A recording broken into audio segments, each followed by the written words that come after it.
magpatuli.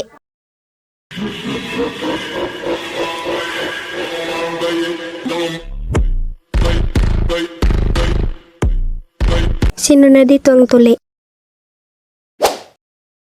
Kung di ka patuloy, ito lang ang aking masasabi.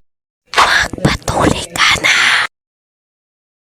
Nakapalista ka na ba? Para saan? Yung libreng tuli dyan.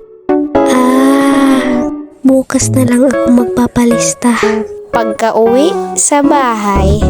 Ma, magpapatuli na ako. Hindi ka pa pwede. Pwede na yan. Oh, pwede na daw sabi ni Pa. Sige na nga. Yay!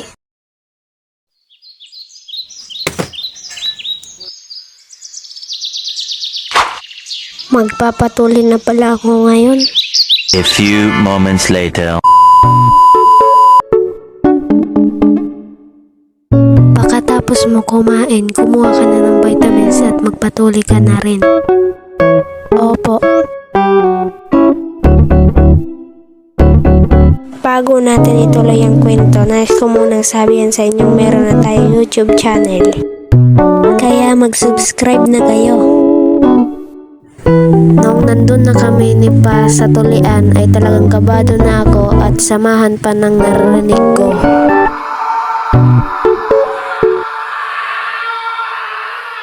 Ikaw na raw.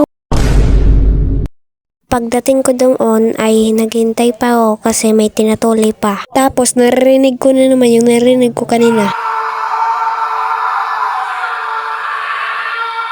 Next na.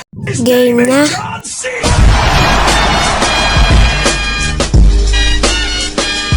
Yun na nga, natuli na ako at pagdating ko sa bahay may napansin ako sa akin dibdib. Nasugatan ako dahil dito.